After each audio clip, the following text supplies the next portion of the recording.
बाप और बेटा रूहुल कुद्दुस के नाम पर आमीन। जिंदा खुदावंद का जिंदा कलाम। नहमिया नबी की किताब उसका 2 बाप। नहमिया का यरूशलेम जाना। और अरसता बादशाह के 20वें बरस नस्यान के महीना में ऐसा हुआ कि मैं उसके सामने थी, तो मैं उठाकर बादशाह को दी, और उससे पहले मैं कभी उसके हजूरी में उदास ना हुआ था। तो बादशाह ने मुझसे कहा, तेरा चेहरा क्यों उदास है, हालांकि तू बीमार नहीं, ये दिल के गम के सिवा और कुछ नहीं।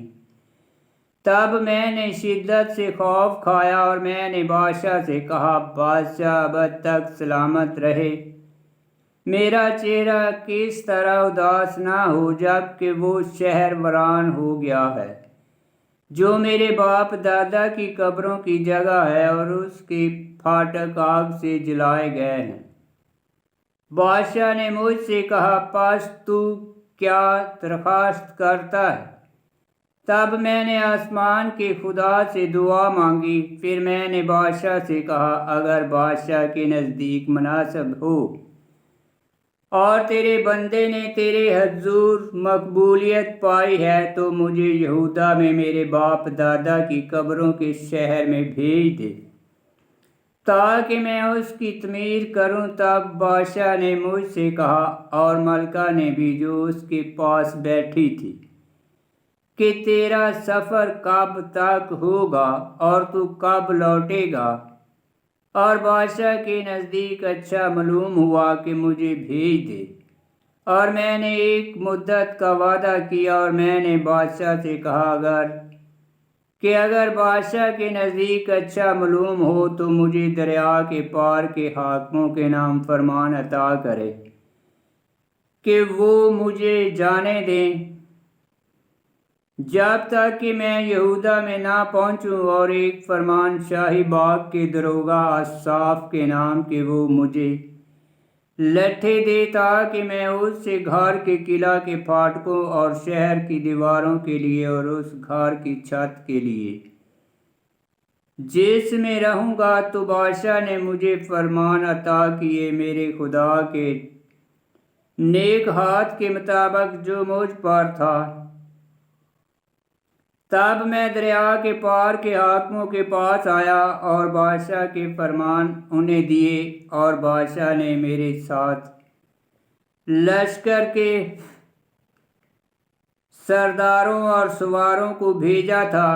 जब सनबलत हुरूनी और तोबिया अमूनी गुलाम ने सुना, तो वो नहायत गमगीन हुए कि एक आदमी आया है जो बनी इसराइल की बहबूदी का ख्वाहिशमंद है। और मैं यरूशलेम में आया और वहाँ 3 दिन ठहरा। फिर मैं रात को उठा और मेरे साथ चंद आदमी थे, और मैंने किसी पर जाहिर ना किया कि मेरे दिल में मेरे खुदा ने क्या डाला है जो मैं यरूशलेम में करूं। और मेरे साथ कोई छुपाया ना था, मगर वही छुपाया जिस पर मैं सवार हुआ।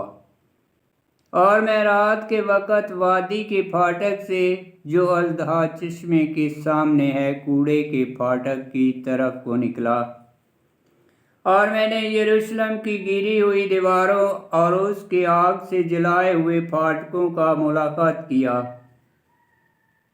फिर मैं चश्मा के फाटक और बादशाह के तालाब को गया, तो उस चौपाया के लिए जिस पर मैं सवार था गुजरने की जगह ना थी।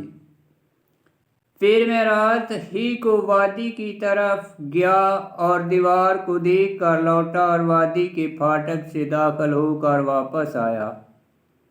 और हाकिमों ने ना जाना कि मैं कहाँ कहाँ गया या मैंने क्या क्या किया, और मैंने अभी तक यहूदियों और काहनों और अमीरों और हाकिमों और बाकी काम करने वालों को कुछ नहीं बताया था। तब मैंने उनसे कहा, तुम देखते हो कि हम कैसी मुसीबत में हैं, यरूशलेम कैसे उजड़ा हुआ है और उसके फाटक आग से जलाए गए हैं। पास तुम आओ कि हम यरूशलेम की दीवार तमीर करें ताकि आगे को हम मतलून न रहें। और मैंने उन्हें बताया कि मेरे खुदा का हाथ नेकी के लिए मुझ पर रहा, और ये भी कि बादशाह ने क्या क्या बातें मुझसे कही थी। तो उन्होंने कहा, आओ हम उठें और बनाएं। और उनके हाथ नेकी के लिए मजबूत हुए। जब सनबल्लत हरूनी और तोबिया मुनी गुलाम और जाशम अरबी ने सुना तो हम पर ठट्ठा किया और हमारी हकारत की और कहा, ये क्या है जो तुम करते हो? क्या तुम बादशाह के खिलाफ बगावत करोगे?